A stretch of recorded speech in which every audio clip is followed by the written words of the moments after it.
Magandang araw mga boss. Papasyalan naman natin ngayong araw na to ang aking tinatanim na palay, mga prutasan natin at gulayan ngayong umagang to. Kaya tara, samahan nyo ako. Ito, nakasakay na tayo sa tricycle papunta ng bukid. Ito nga pala yung ating palayan dahil nga dumaan yung tag-ulan. Kaya ito ngayon yung nakita natin ngayon. Itong pagtatanim kong ito ngayon ay hindi siguraduhan. Ito ay parang suntok lang sa hangin, na sana makaani ko ng maganda rito at hindi ako abuti ng bagyo. Kasi pag bumagyo, itong aming lupa na to, pwede siyang tumaas ng konti. At pwedeng ayan palay, pwede siyang lumubog. Pero sa ngayon, kailangan niya ang ulan dahil wala pang tubig na malakas na dumadaloy. Ayan kukunti pa lang yung tubig. Pero nakailang ulan na yan. Pero maganda yung tubo ayan Sana nga wag akong bahain para makaanin tayo ng maganda-ganda. Ayan, hanggang doon sa dulo na yun, yung may mga green na puno doon, hanggang doon ang ating taniman ng palay. Almost 3 hectare yan mga boss. Yan ay mana namin sa aming magulang.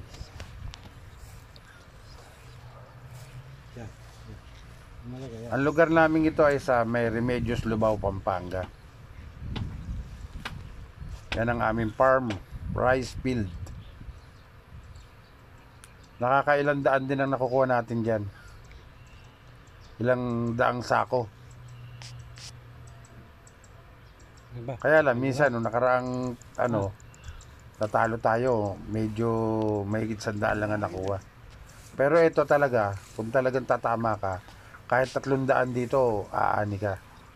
300 sako mga boss. Ito yung palayan natin. Ayan. Sinama ko lang kayo rito para makita nyo rin itong aking pinupuntahan dito sa may Lubao, Pampanga. Ayan, maganda naman ang sibol ng palay.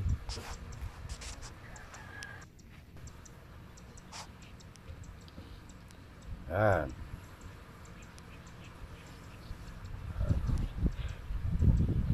At maya naman babalik naman tayo doon sa may garden natin, doon sa may malapit doon sa aming bahay. Titignan natin naman yung prutasan natin doon at yung ating gulayan, kasi kailangan na rin ayusin yun dahil medyo mababa ang lupa doon sa banda doon. Madaling tumaas kasi sayang yung mga talong marami doon, mga kalabasa lulubugin pag sunod-sunod ang patak ng ulan. Dito wala pang tubig sa palayan. Medyo mataas kasi dito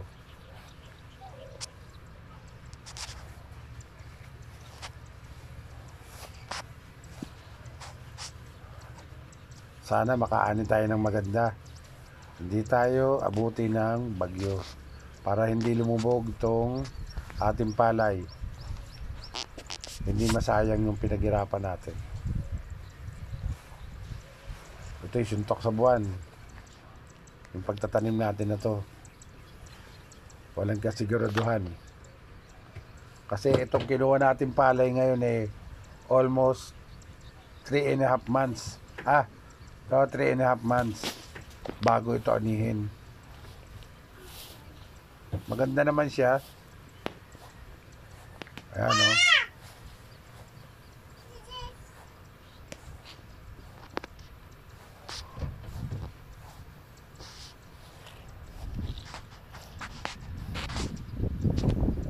sobrang ganda niya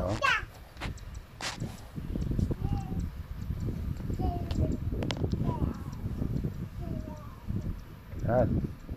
Medyo mahangin. Pero kailangan pa na ng tubig. Sana umulan pa ng konti. Kailangan niya pa ng tubig. Para hindi na tayo magkakarga ng gasolina sa pump. Kasi ginagamitan natin ng ano yan pump para makakuha tayo ng tubig.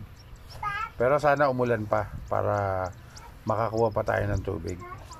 Para dito sa ating palay. Medyo malalaki na siya Kulang na kulang pa sa tubig. Naghihintay pa tayo ng ng ulan. Bagsak ng ulan.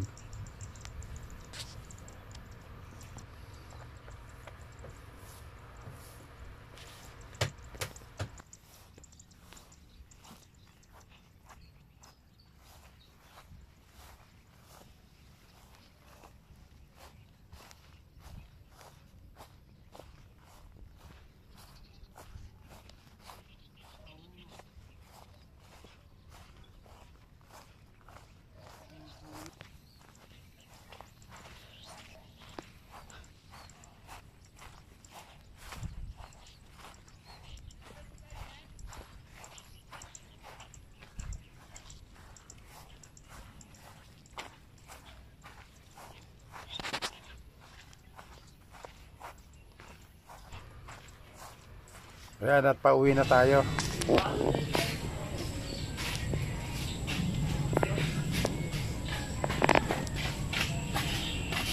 Sige, dali. Punta na kayo.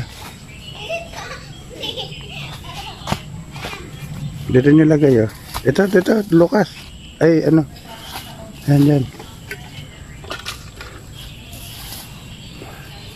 Mga ilang piraso lang. Kakain ba kayo ng ano? Hindi. Ano po? Talong? Ano po ba luto? Piprito ko lang. Baka po kumain ka. Sige. Dagdagan mo na. Gawin mo mga 15. Ayan, napakaraming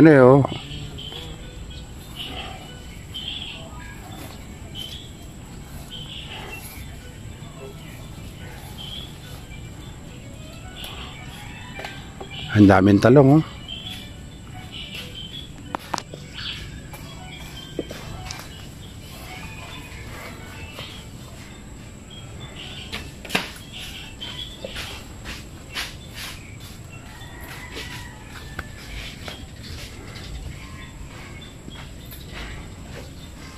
Mga 15 lang kunin mo ha. Malalaki to tatay. Di bale. Ano lang, kung malalaki 10 lang. Atiin natin.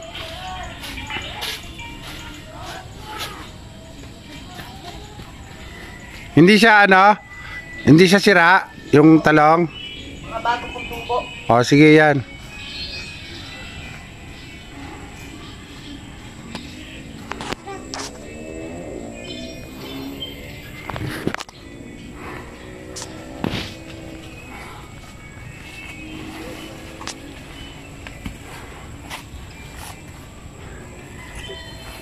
Okay na. Racefield. Tingnan ko ng ating pamangkin na talong Ayan, nangunguha sila uok. Ayan ang uok. Ayan laki ng uok ayan. Kinakain niya Dami Yan ang uok. Dami Kakainin nila mamaya sa suka. Saw-saw sa suka yan. Masarap ba yan? Sarap ba yan? Sagot Lucas. Hindi po ito. Ha? Masarap ba? Masarap po. Kumakain ka ba niyan? Aray. Langgam. Ikaw kumakain ka niyan? Uok? Masarap? Ayan, lalaki Yan, sarap niyan Sinasawsaw lang namin sa suka yan. Uok. Pero uok, nakukuha yan sa mga basang kahoy. Yan.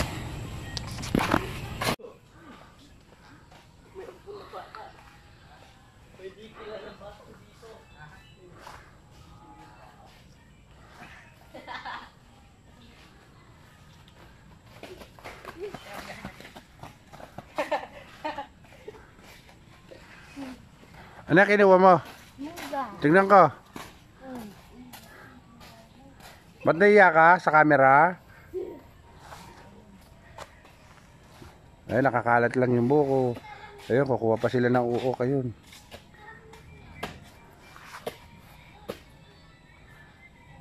Dito sa lugar namin, napakaraming ano rito. Mga gulay.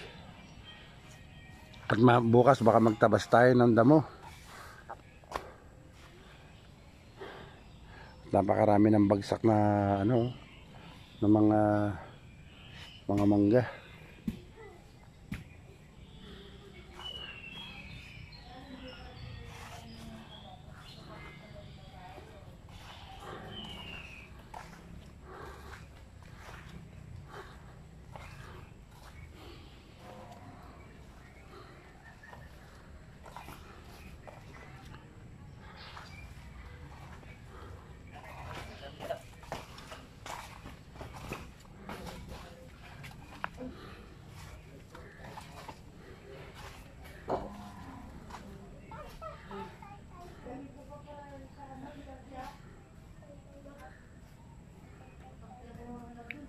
Ay, siya namumulot ng mangga.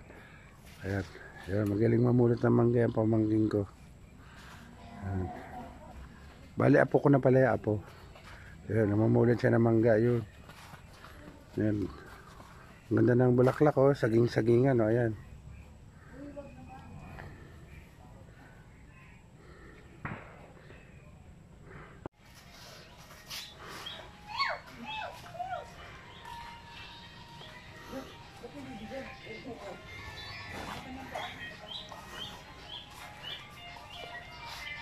Yan yung napulot nilang bibi. Yan, napulot nila yan kanina. Umuulan sa labas. Kawawa ka naman. Ayan. Pakain mo. Yung paa niya, oh. Ito, lulutuin naman natin to, crunchy eggplant. Yung kinuha ng pamangkin ko kanina, inutusan ko siya, di ba? Ito, kinuha niya, oh. Yan. Uulamin namin ngayon ito. Ang halo lang nito, isang bacon, isang itlog, at paminta. Yun lang. Tapos harina. Okay na. Ito at unti-unti na ako magpapaalam sa inyo mga boss. Please like and subscribe nyo naman ang aking YouTube channel para makagawa pa ako ng mga bidyong magaganda para sa inyo.